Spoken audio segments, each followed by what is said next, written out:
ఇక ఓనమాలు రానోడు జర్నలిస్టే. కాగితం ఇస్తే అక్షరాలు రాయడం చేతగాని వాళ్ళు పిచ్చి రాతలతో వ్యవస్థలను నాశనం చేస్తున్నారు. ఇంటి పేర్ల జర్నలిస్ట్ అని పెట్టుకుంటున్నారు. సోషల్ మీడియాలో అసభ్య భాషతో జర్నలిజాన్ని నిర్వీర్యం చేస్తున్నారు. కనీస అర్హతలు లేకుండా జర్నలిస్టుగా చలామణి అవుతున్న వాళ్ళని సీనియర్లే పక్కన పెట్టాలి.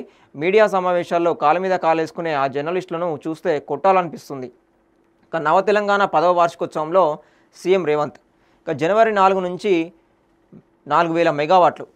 ఇక నిన్న సీఎం గారు ఆ, చేసిన వ్యాఖ్యలు ఏవైతే ఉన్నాయో జర్నలిస్టు గురించి, ఇక ఆలు రానోళ్ళు, ఓనమాలు రానోళ్ళు, వాళ్ళకి పెన్ను పేపర్ ఇస్తే ఆ నుంచి ఆ అమ్మ వరకు ఎవరు రాయలేరు, వాళ్ళు జర్నలిస్ట్ అని చెప్పుకుంటూ రోడ్డు మీద తిరగటోళ్ళు, ఇష్టం వచ్చినట్టు మాట్లాడేటోళ్ళు జర్నలిస్ట్ అని చెప్పుకుంటూ తిరుగుతూ ఉన్నారు, జర్నలిస్ట్ అని చెప్పేసి మాట్లాడుతూ ఉన్నారని చెప్పేసి మళ్ళొకసారి ఈ యూట్యూబ్ జర్నలిస్టుల మీద కానీ డిజిటల్ మీడియా జర్నలిస్టుల మీద నోరు పారేసుకోవడం జరిగింది సీఎం రేవంత్ రెడ్డి గారు. మరి ఎన్నికలప్పుడేమో ఇవే యూట్యూబ్ ఛానళ్ళు కాంగ్రెస్ పార్టీకి పనిచేయడం జరిగింది, చాలా ఛానళ్ళు. అటు బీఆర్ఎస్ పార్టీ కూడా పనిచేయడం జరిగింది. ఎన్నికలప్పుడు మాత్రము వీళ్ళకు పనిచేయాలి, ఎన్నికల తర్వాత మాత్రము అవసరం లేదు. ఏది ఈ యూట్యూబ్ డిజిటల్ జర్నలిస్టులు కావచ్చు, ఇతరత్ర ఇండిపెండెంట్ జర్నలిస్టులు కావచ్చు, ఎవరైనా కానీ మొత్తానికైతే అధికారం వచ్చిన తర్వాత మాత్రము అవసరం లేదు, అధికారం రావడం కోసం మాత్రము వీళ్ళ అవసరం మాత్రము ఖచ్చితంగా ఉంటుంది. మొన్ననే అంతకుముందు ఒకసారి ఒక మీటింగ్లో చెప్తూ సోషల్ మీడియా వారియర్స్ అని, సోషల్ మీడియా మొత్తము లేకుంటే ఒక క్రికెట్ లాంటిదని చెప్పేసి కూడా క్రికెట్తో పోల్చడం జరిగింది. ఏ విధంగానైతే వాళ్ళు కలిసికట్టుగా ఆడతారో అట్లనే సోషల్ మీడియా టీం కూడా ఆ విధంగా మాకు ఉపయోగపడిందని చెప్పేసి, కాంగ్రెస్ పార్టీకి ఉపయోగపడిందని చెప్పేసి వాళ్ళ మీటింగ్లోనే, కాంగ్రెస్ పార్టీ మీటింగ్లోనే సీఎం రేవంత్ రెడ్డి గారు చెప్పడం జరిగింది. మరి ఇప్పుడేమో లాస్ట్ టైం ఏమో యూట్యూబ్ గొట్టాలు అవి ఇవన్నీ మాట్లాడండి, ఇప్పుడేమో యూట్యూబ్ జర్నలిస్టులే డమ్మీ అని చెప్పేసి యూట్యూబ్ జర్నలిస్టులే కాదు వాళ్ళని పక్కన పెట్టాలి, సీనియర్లకు జూనియర్లకు సపరేట్ పెట్టాలని చెప్పేసి, అవసరమైతే వాళ్ళని ఒక్కొక్కసారి చెంపబాల కొట్టాలని చెప్పేసి తీవ్రమైన వ్యాఖ్యలు చేయడం జరిగింది. మరి ఇంతగానము అక్కసు ఎందుకు అని చెప్పేసి చాలామంది విమర్శిస్తూ ఉన్నారు. ఎందుకంటే దీని మీద ఖచ్చితంగా మాట్లాడాల్సిన అవసరం ఉన్నది. ఇతర ఎవరైతే ఈ యూట్యూబ్ని ఉపయోగించుకొని యూట్యూబ్ వేదిక ద్వారా ఎవరైతే చాలామందికి ఉపయోగపడి వాళ్ళ పార్టీల కోసం కావచ్చు, వాళ్ళ వ్యక్తిగత ప్రచారం కోసం కావచ్చు, ఎవరైతే ఉపయోగించుకొని వాళ్ళకు బెనిఫిట్ జరిగినాయో వాళ్ళందరూ స్పందించాల్సిన అవసరం ఉన్నది.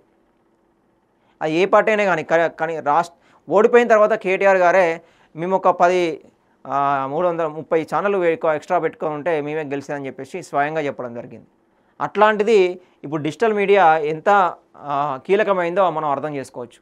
అట్లాంటి కీలకమైన సమయంలో మాత్రము ఈ యూట్యూబ్ జర్నలిస్ట్ కావచ్చు, డిజిటల్ జర్నలిస్ట్ కావచ్చు, అన్ని ఛానళ్ళు పనిచేయాలి గెలవడానికి. కానీ ఇప్పుడు గెలిచిన తర్వాత మాత్రము ఎవరు అవసరం లేదు, ఎందుకంటే వాళ్ళతో పని లేదు. ఎందుకంటే ఇప్పుడు నెగిటివిటీ ఉంది కాబట్టి మొత్తము ఇక ఏం చేయాలో అర్థమవుతలేదు రేవంత్ రెడ్డి గారికి. అంటే తలకాయ ఇక అసలు మైండ్ పనిచేస్తలే అన్నమాట మొత్తం. ఎట్లా అంటే ఇక ఏం చేయాలో అర్థం కాక ఇట్లాంటి మాటలు వదులుతూ ఉన్నాడు. లాస్ట్ టైము ఒకసారి వదిలిండు, ఇప్పుడు ఒకసారి వదిలిండు. మొత్తం మాటలు ఇట్లా వదులుతూ యూట్యూబ్ జర్నలిస్టులను సపరేట్ చేసి పడేయాలి, అవసరమైతే వాళ్ళను జర్నలిస్ట్గానే గుర్తించాల్సిన అవసరం లేదని చెప్పేసి మాట్లాడుకుంటూ వస్తూ ఉన్నారు. సో దాన్ని ఏమంటారు, ఒక సామెత ఉంటుంది, ఒడ్డు దాటిదాకా ఓడమల్లన్న, ఒడ్డు దాటినాక బోడమల్లన్న అన్నట్టు సీఎం రేవంత్ రెడ్డి గారి వ్యాఖ్యలు ఉన్నాయి. కానీ నిన్న సీఎం గారు ఏమన్నారో ఒకసారి చూద్దాము. సాయం చేయకపోయినా మిగతా పత్రికల కంటే ఈ సమ్మెత్తు కూడా తక్కువ చేయను అని చెప్పి ఈ వేదిక మీద నుంచి మీకు మాటిస్తున్నాను. మా మంత్రి గారికి కూడా నేను సూచన చేస్తున్నా, మిగతా జనరంజకమైన కమర్షియల్ పత్రికలకు సినిమాల గురించి, గాసిప్స్ గురించి, మసాలా వార్తలు రాసే పత్రికలకు ఎన్ని అడ్వర్టైజ్మెంట్స్ ఇస్తున్నామో ఈక్వల్ గా నవ తెలంగాణ కూడా సమానమైన అవకాశాలు కల్పించాలి. వీటిని బ్యాలెన్స్ చేయాల్సిన బాధ్యత మన మీదనే ఉన్నది. పత్రిక నడవడానికి మీకు అదనంగా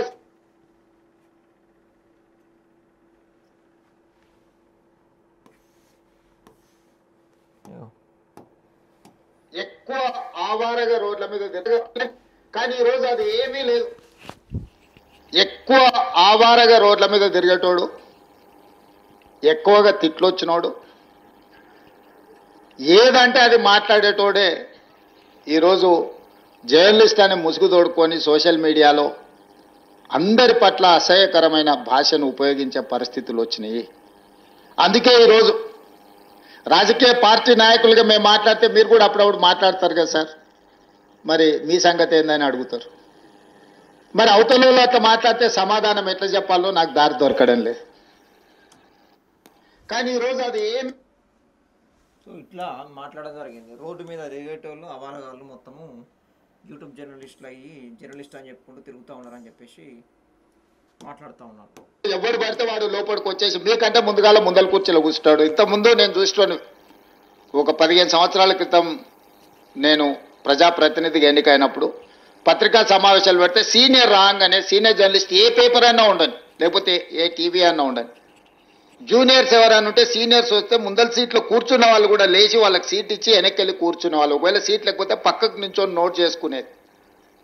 ఒక బాధ్యత, ఒక గౌరవం, ఒక మర్యాద. వాళ్ళ యాజమాన్యాలు ఎవరున్నా జర్నలిస్టుని ఒక గౌరవించుకునే పరిస్థితి ఉండే. ఇప్పుడు ఆ పరిస్థితి పూర్తిగా దెబ్బతిన్నది. వాడు ఖాళీగా ఉంటాడు కాబట్టి 3 గంటల ముందే వచ్చి ముందల కుర్చీలో కూర్చుంటాడు, కాలు మీద కాలు వేసుకొని.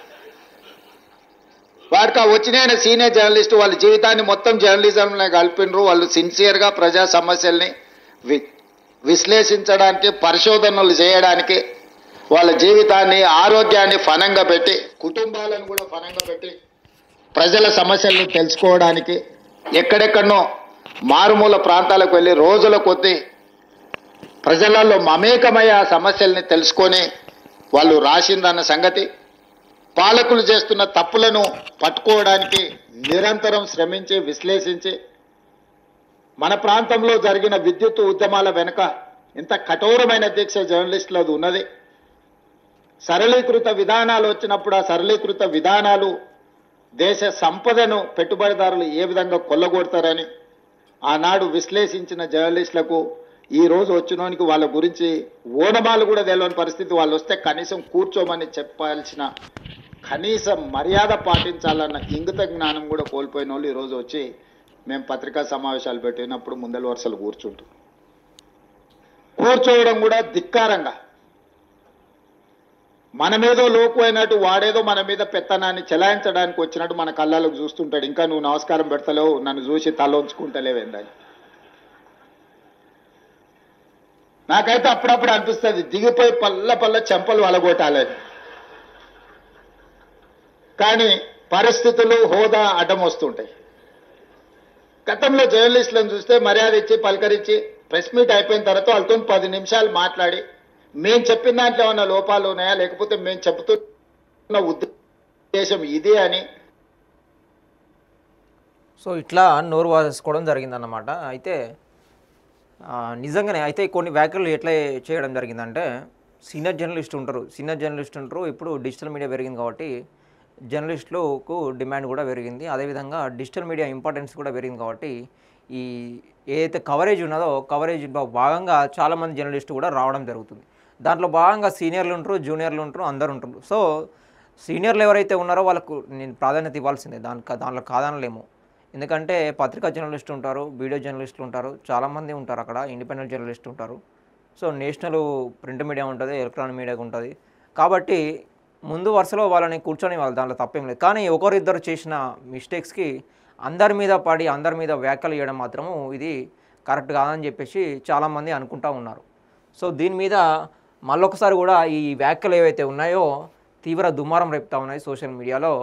సో ఇప్పుడు రేవంత్ రెడ్డి గారు ముఖ్యంగా ఈ డిజిటల్ జర్నలిస్టు కావచ్చు, యూట్యూబ్ జర్నలిస్టు కావచ్చు, ఇక మా అవసరం లేదు, ఎందుకంటే వాళ్ళకు అవసరం లేదని చెప్పేసి మాట్లాడిన తీరేదైతే ఉన్నదో దాన్ని మనము ఆలోచించాల్సిన అవసరం ఉన్నది. ఎందుకంటే ఇప్పుడు ప్రతి ఒక్కరు ఎవరైనా కానీ వాళ్ళ సమస్య ఉన్న సోషల్ మీడియాలో వీడియో తీసి మాకు కరెంటు లేదు, మాకు నీళ్ళు రావట్లేదు, మాకు పింఛన్ రావట్లేదు, మాకు రేషన్ కార్డు రావట్లేదు, మాకు ఆ సమస్య ఉన్నది, మాకు అక్కడ కరెంట్ రావట్లేదు, వీధులలో బల్బులు లేవు, ఇవ్వలే అని చెప్పేసి కొన్ని సోషల్ మీడియాలోనే మాట్లాడి పెడతా ఉన్నారు ఎవరు, ప్రజలు. మళ్ళీ అదేవిధంగా కాంగ్రెస్ ప్రభుత్వం మీద తీవ్రమైన వ్యతిరేకత రావడంతో ఇప్పుడు ఏం చేయాలో అర్థం కాక ఇట్లాంటి ఎవరైతే యూట్యూబ్లో కథనాలు చేస్తూ ఉన్నారో, ఎవరైతే సమస్యని వెలికితీస్తూ ఉన్నారో ప్రభుత్వం మీద, ఆ ప్రభుత్వం మీద వ్యతిరేకత వస్తుందని ఇప్పుడు సీఎంకు పెద్ద తలకాయ నొప్పి పడ్డాయని చెప్పేసి ఇట్లాంటి ఫ్రస్ట్రేషన్లో ఏం చేయాలని అర్థం కాక మొత్తము యూట్యూబ్ జర్నలిస్టులే కాదని చెప్పేసి మాట్లాడుతూ ఉన్నది పరిస్థితి. సో ఎన్నికలప్పుడేమో వీళ్ళే కావాలి మళ్ళీ. ఎందుకంటే కవరేజ్ చేయాలి, మాట్లాడాలి, సపోర్ట్ చేయాలి, విమర్శించాలి. కాబట్టి వాళ్ళని అందరినీ దగ్గర తీయాలి. కథ ఇప్పుడు అధికారంలోకి వచ్చిన తర్వాత పత్రికా జర్నలిస్టులకు, వీడియో జర్నలిస్టులకు, శాటిలైట్ జర్నలిస్టులకు మాత్రము వీళ్ళే జర్నలిస్ట్ అని చెప్పేసి గుర్తించాలి. మరి చాలామంది శాటిలైట్లో చేసి వచ్చిన వాళ్ళు యూట్యూబ్లో కూడా చేస్తున్నారు, డిజిటల్ మీడియాలో చేస్తూ ఉన్నారు, ఇండిపెండెంట్ జర్నలిస్టు కూడా చేస్తూ ఉన్నారు వాళ్ళ ఎక్స్పీరియన్స్ని బట్టి. నిజంగా వాళ్ళకు జర్నలిజం మీద ఇంట్రెస్ట్ ఉండి అదేవిధంగా ఎంతో ఎక్స్పీరియన్స్ ఉండి కూడా చాలామంది సమస్యలు ఉన్నాయి కవరేజ్ చేయాలని చెప్పేసి బయటకు వచ్చి మరి ఇండిపెండెంట్గా చేసే వాళ్ళు కూడా ఉన్నారు చాలామంది. చిన్న చిన్న యూట్యూబ్ ఛానల్ పెట్టుకొని, అంటే యూట్యూబ్ న్యూస్ లాగా కవరేజ్ చేస్తూ మంచి కథనాలు చేస్తూ ప్రభుత్వం మీద ఉన్న సమస్యలు, ప్రభుత్వం మీద వచ్చే విమర్శలు కావచ్చు, ప్రభుత్వం చేసిన లోపాలు కావచ్చు ఎత్తి చూపుతూ చాలామంది మంచి మంచి కథనాలు, న్యూస్ కవరేజ్ కావచ్చు గ్రౌండ్ లెవెల్లోకి వెళ్ళి కవర్ చేస్తూ ఉన్నారు. ఇంక్లూడింగ్ శాటిలైట్ వాళ్ళు కవర్ చేయని కూడా ఈ యూట్యూబ్ జర్నలిస్ట్ కావచ్చు, డిజిటల్ మీడియా జర్నలిస్ట్ కావచ్చు ఉన్న సమస్యను ఎక్కడెక్కడ సమస్య ఉన్నాయో తీసుకొచ్చి ముందర పెడితే అవి ప్రభుత్వం దృష్టికి వెళ్ళడం జరుగుతూ ఉన్నది. ఒక పక్క మంచిదే, ఎందుకంటే ప్రభుత్వానికి ఏం జరుగుతుందో తెలియాలంటే ముందుగా ఎక్కడెక్కడ ఏం జరుగుతుందో, ఎక్కడెక్కడ ఏమి సమస్యలు ఉన్నాయి ప్రభుత్వం దృష్టికి తీసుకెళ్ళినప్పుడే అప్పుడు ప్రభుత్వం ఏం చేయగలుగుతానే ఆలోచించుకుంటుంది. అంతేగాని విమర్శ జరుగుతున్నాయి మొత్తం అని చెప్పేసి చేస్తే విమర్శలు ఉంటాయి, సద్విమర్శలు ఉంటాయి, మంచి విమర్శలు ఉంటాయి, చెడ్డ విమర్శలు ఉంటాయి. ప్రభుత్వం మీద మంచి జరుగుతుంది, చెడు జరుగుతుంది. సో మంచిని పక్కన పెట్టి మీరు చెడుని మాత్రమే పట్టుకొని ఒకరిద్దరు చేసిన, ఒక ముగ్గురు చేసిన తప్పుకి అందరిని తప్పు పట్టడం సరిగాదనే విషయం.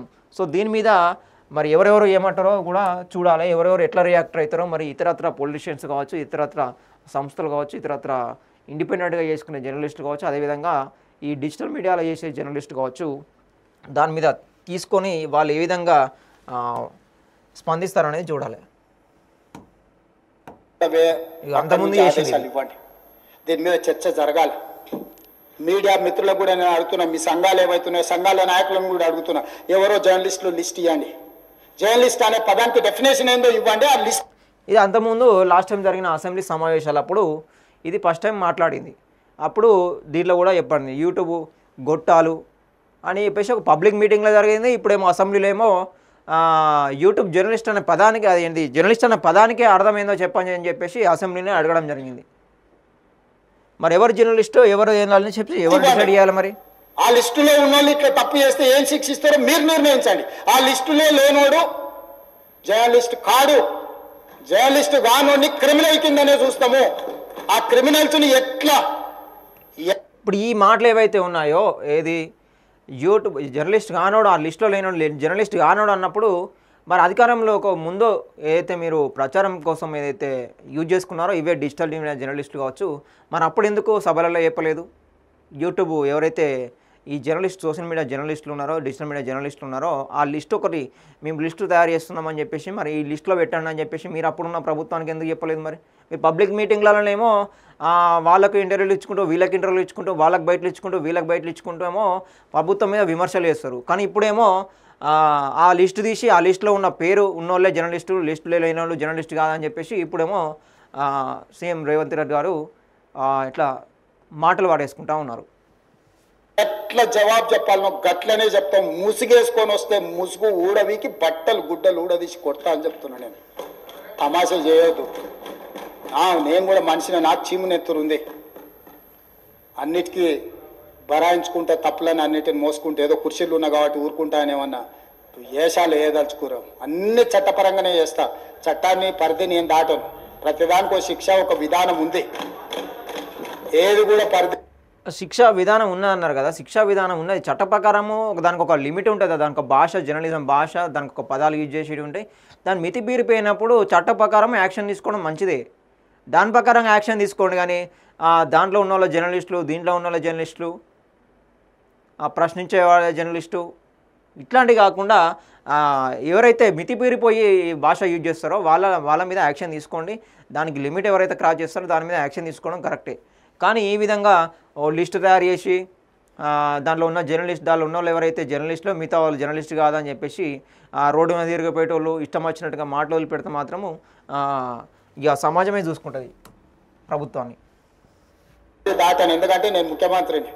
చట్ట పరిధిలోనే అన్ని శిక్షలు ఉంటాయి. జర్నలిస్టులకు కూడా నా సూచన, ఎవరు జర్నలిస్ట్ సో ఇది